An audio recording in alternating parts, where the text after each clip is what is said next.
कदम कदम पे, लड़े हैं तुमसे कदम कदम पे, लड़ेंगे तुमसे कदम कदम पे। अरे दम है कितना दमन में तेरे, देख लिया है देखेंगे, अरे दम है कितना दमन में तेरे, देख लिया है देखेंगे, अरे जगह है कितनी जेल में तेरी, देख लिया है देखेंगे, अरे जगह है कितनी जेल में तेरी, देख लिया है देखेंगे। इनकलाब जिंदाबाद, जिंदाबाद जिंदाबाद। ये जो स्थल है जिसको हम जंतर मंतर कहते हैं, यहाँ से देश की जो सत्ता है उस सत्ता के विरोध में आवाज उठाया जाता है और इसलिए जंतर मंतर है। आप इसको भी यहाँ से भी प्रदर्शन खत्म करने की बात करते हैं तो ये दिखाता है कि आप लोकतंत्र के चेहरे के नाम पे, लोकतंत्र के चेहरे के मुखौटे के पीछे आप एक तरह की तानाशाही सरकार चला रहे हैं। ये बात इससे साबित होती है। क्या मांग करने गए थे, किस बात के लिए लड़ रहे थे साथी? बस इसीलिए लड़ रहे थे ना कि दांतेवाड़ा में लोगों को मारा गया। इसकी जांच होनी चाहिए कि क्यों लोगों को मारा गया। क्या संविधान से और संविधान का पालन करने वाला सुप्रीम कोर्ट से क्या ये सवाल करना गैर लोकतांत्रिक है? क्या संविधान हमें अधिकार नहीं देता कि हमें अगर कुछ लगता है, गलत लगता है इस देश में, वो संवैधानिक असंवैधानिक घटना हो रही है, तो क्या सर्वोच्च न्यायालय से हम ये सवाल नहीं कर सकते हैं? अगर नहीं कर सकते हैं तो भैया सीधा सीधा संविधान में लिखिए कि अगर आदिवासी मारे जाते हैं, अगर दलित मारे जाते हैं और मजदूर मारे जाते हैं तो उनके समर्थन में अगर कोई आएगा तो उसको कोई अधिकार नहीं है सुप्रीम कोर्ट का दरवाजा खटखटाने का। ये आप संविधान में लिख दीजिए।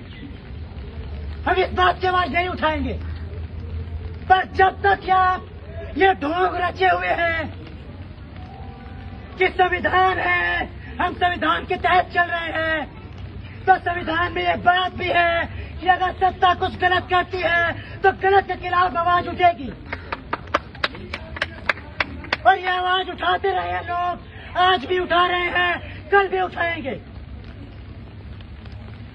अभी 2 दिन पहले जो सुप्रीम कोर्ट का फैसला आया है गोमपाड़ मामले में, गोमपाड़ में 2009 को 16 आदिवासियों का कत्ल हुआ था, जिसमें 1.5 साल के एक बच्चे की उंगलियां काट दी गई थी। वो अपनी मां की गोद में था, उसकी मां का कत्ल कर दिया गया, उसकी 8 साल की मौसी का कत्ल कर दिया, नाना नानी को मार दिया और इस 70 साल की बूढ़ी महिला के वक्ष काट दिए, 80 साल के बुजुर्ग का पेट फाड़ दिया। ऐसे 16 आदिवासियों का कत्ल हुआ था।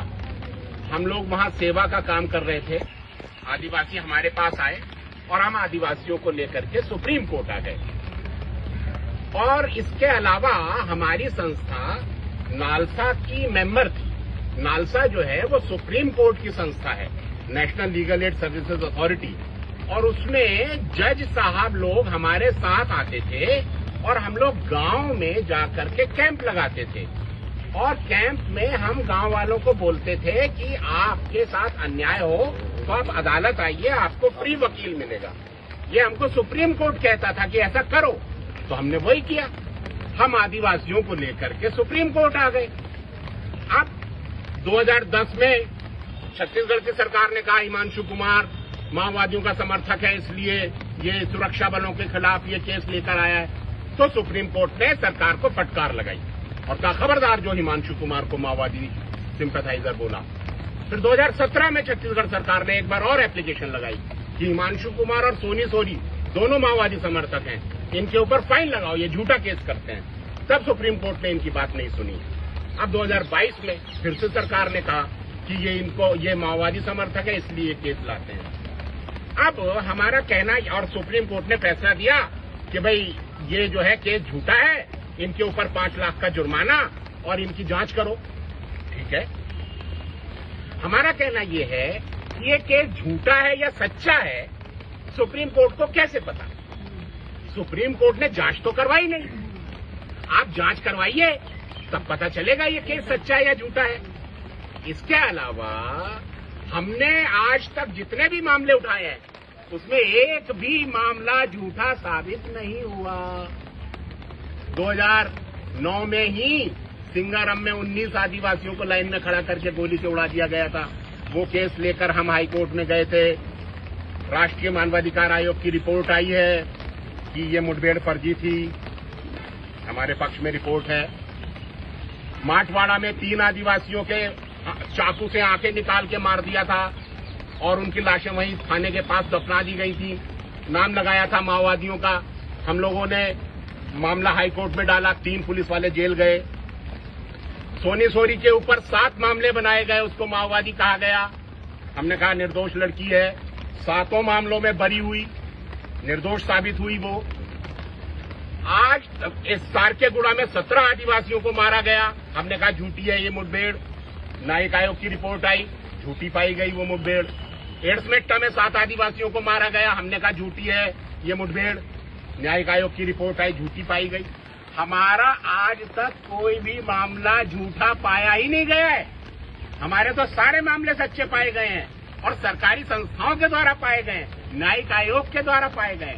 तो सुप्रीम कोर्ट कैसे कह रहा है कि ये मामला झूठा है बिना जांच करवाए? और देखिए, एक बात ध्यान रखिए, ये सुप्रीम कोर्ट का मतलब 2 जज नहीं होते हैं। जज साहब तो लालच में आ सकते हैं, डर सकते हैं, लेकिन सुप्रीम कोर्ट जनता की मिल्कियत है। ये हमारा सुप्रीम कोर्ट है। हम इसको अन्याय नहीं करने देंगे। हम सुप्रीम कोर्ट की रक्षा करेंगे, सुप्रीम कोर्ट की हिफाजत हम करेंगे। ये जजों के भरोसे नहीं छोड़ा जा सकता। इन जजों ने सुप्रीम कोर्ट की इज्जत खराब करी है। सुप्रीम कोर्ट का काम है लोगों को इंसाफ देना। अगर सुप्रीम कोर्ट इंसाफ नहीं देता तो सुप्रीम कोर्ट बेइज्जती कर रहा है। जज बेइज्जती कर रहे हैं सुप्रीम कोर्ट की। कोर्ट की इज्जत हम बचाएंगे।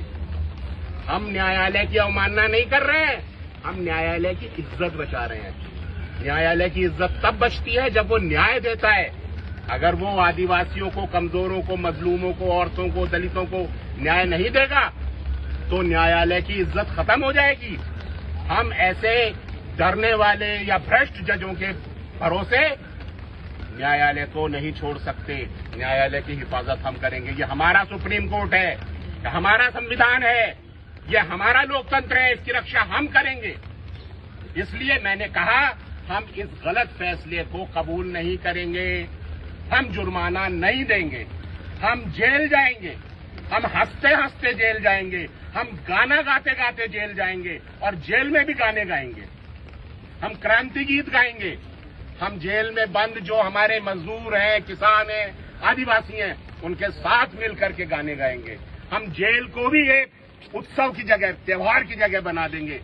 हम महात्मा गांधी को मानने वाले लोग हैं। महात्मा गांधी ने जेल जाना शान की बात बना दी थी। हम इसको शान के साथ जाएंगे जेल, कि हमने इंसाफ मांगा था और हमको जेल भेजा गया, इसलिए हम शान से जेल जाएंगे। हम जुर्माना नहीं देंगे। हम सुप्रीम कोर्ट की इस नाइंसाफी को कबूल नहीं करेंगे और हमें इसी ताकत से खड़ा होना है। मुझे नौजवानों के फोन आ रहे हैं, आप जेल चले जाएंगे, हम कमजोर हो जाएंगे। मैंने कहा तुम ज्यादा ताकतवर हो जाओगे, तुम्हारे अंदर ताकत आ जाएगी कि हिमांशु कुमार नहीं डरा, हमको भी नहीं डरना। मेरे जेल जाने से कोई कमजोरी नहीं आएगी और ताकत बढ़ जाएगी। साथियों, ये मुद्दा आज हिमांशु कुमार जी के ऊपर नहीं है, ये वहाँ के हजारों हजार आदिवासियों का मुद्दा है, जो आज दिल्ली के अंदर में, इस राष्ट्र के राजधानी के अंदर में आप लोगों ने किसानों को 1-1 साल तक लड़ते हुए देखे हैं। लेकिन आज 1 साल से भी ज्यादा निरंतर बारिश में, धूप में लड़ने वाले उन आदिवासियों की इतिहास शायद नहीं देखे हैं, नाम भी नहीं सुने हैं। सिलगेर में आज लगभग 14 माह चल रहा है आंदोलन, कंटिन्यू आंदोलन, जहां हजारों हजार नौजवान युवक न्याय की मांग कर रहे हैं। जहां सिलगेर में 17 मई 2021 को गोलीकांड हुई, वैसे ही जहां हिमांशु कुमार साहब ने जो सुप्रीम कोर्ट में न्याय मांगने के लिए जो दंतेवाड़ा जिले के जो 16 आदिवासियों को मारा गया था, उनके लिए मांग की थी। लेकिन जो आज हजारों हजार जेल में सड़ रहे हैं हमारे आदिवासी भाई, और जो वहाँ के संसाधन को बचाने के लिए, वहाँ की जमीन को बचाने के लिए जिस जंगल और ऑक्सीजन के लिए ऑक्सीजन को हम सुरक्षित रखने वाले उन आदिवासियों जो जेलों में सड़ रहे हैं, उनके लिए आवाज जब उठती है तो ये क्या बोलते हैं, जंतर मंतर तक नहीं पहुंचती, जंतर मंतर तक नहीं पहुंचती है, मीडिया में नहीं आता। लोग लड़ रहे हैं ये 14 माह से सिलगेर में। आज मतलब ये कहना चाहिए भारत के अंदर में अगर कोई कंटिन्यू लड़ाई आदिवासियों का है तो सिलगेर का आंदोलन है। आप देखेंगे, आप लोगों को मैं ये कहना चाह रहा हूँ कि उन लोगों की आवाज क्यों नहीं आता। जब एक डॉक्टर विनायक सेन जैसे लोग जब सामने आते हैं तो 21 नोबेल पुरस्कार विजेता प्राप्त लोग उनको छुड़ाने आ जाते हैं। लेकिन यहाँ पूरे विश्व के पर्यावरण को बचाने की बात है, जहाँ विश्व को जो सुरक्षित ऑक्सीजन देने के लिए जो जंगल को बचाने की लड़ाई लड़ रहे हैं, उनको एक भी नोबेल पुरस्कार तो अलग की बात। यहाँ तो मीडिया वाले ईमानदारी से उनके समर्थन नहीं कर रहे हैं। हम अपनी आवाज उठा रहे हैं, वो नाराज क्यों, वो नाराज क्यों, वो हमारे गीत क्यों रोकना चाहते हैं, वो हमारे गीत क्यों रोकना चाहते हैं। खामोशी तोड़ो वक्त आ गया, खामोशी छोड़ो वक्त आ गया। वो डरते हैं जिंदगी से, वो डरते हैं मौत से, वो डरते हैं इतिहास से, वो डरते हैं